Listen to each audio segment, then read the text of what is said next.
আসসালামু আলাইকুম, পুরো বাংলা টিপসের নতুন ভিডিওতে আপনাকে স্বাগতম।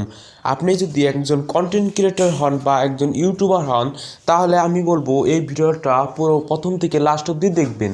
কারণ এই ভিডিওতে আমি যে অ্যাপসটার কথা আপনাদের বলবো সেটা খুবই একটা গুরুত্বপূর্ণ। চলেন কথা না বেরিয়ে মূল ভিডিওতে যাওয়া যাক। আর মূল ভিডিওতে যাওয়ার আগে আপনাদের কাছে একটা অনুরোধ, আমার চ্যানেলে যদি নতুন হন তাহলে চ্যানেলটি সাবস্ক্রাইব করে দেবেন এবং পাশে থাকা বেল আইকনটিতে ক্লিক করে দেবেন।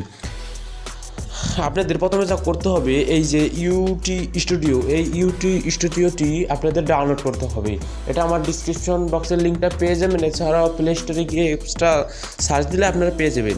অ্যাপসটি ইনস্টল করার পর তারপর ওপেন করার পর আপনার যে ইউটিউব আইডিটা এখানে লগ ইন করবেন। তারপর আপনাদের বলতেছি যে এটার কি গুরুত্ব এবং এটাতে কি করে।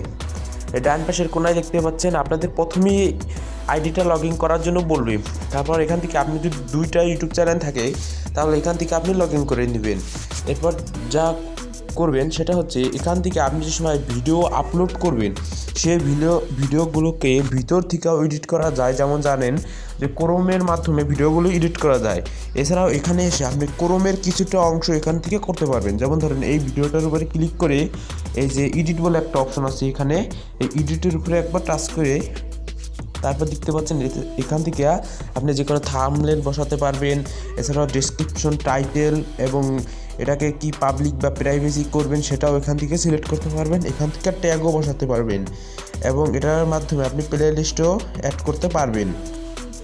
এখন আপনাদের যা দেখাচ্ছি সেটা হচ্ছে এই অ্যাডভান্স সেটিংসটির মাধ্যমে আপনি এখান থেকে বিভিন্ন কাজগুলো করতে পারবেন। যেমন এটা কি যে বিষয়ের উপর ভিডিওটি করেছেন সে বিষয়টা কি কোনো বাচ্চাদের বা বড়দের জন্য, সেটা এখান থেকে সিলেক্ট করবেন।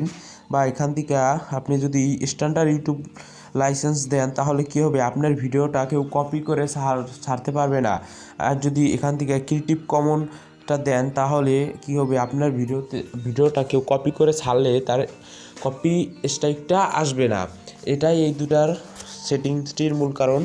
এখন যেটা দেখাতে চাচ্ছি সেটা হচ্ছে, আপনার চ্যানেলে যদি সাবস্ক্রাইব বেড়ে যায় তাহলে আপনি এখান থেকে দেখতে পারবেন, সাথে সাথে এখান থেকে দেখতে পারবেন যে আমার 135টা সাবস্ক্রাইবার।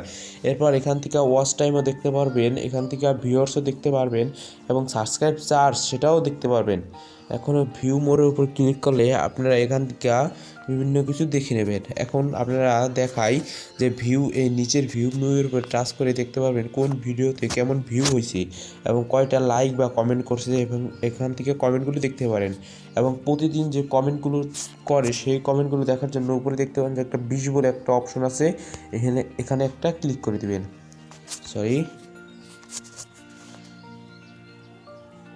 এখানে একটা ক্লিক করার পর দেখতে পাচ্ছেন অল কমেন্ট আপনাদের সামনে হয়ে গেছে। এখন এখান থেকে আপনারা কমেন্টগুলো দেখতে পারবেন এবং এখান থেকে রিপ্লাই দিতে পারবেন। তো বন্ধুরা, ভিডিওটি ভালো লাগলে অবশ্যই একটা লাইক করবেন, আর চ্যানেলে নতুন হয়ে থাকলে অবশ্যই চ্যানেলটিকে সাবস্ক্রাইব করে দেবেন।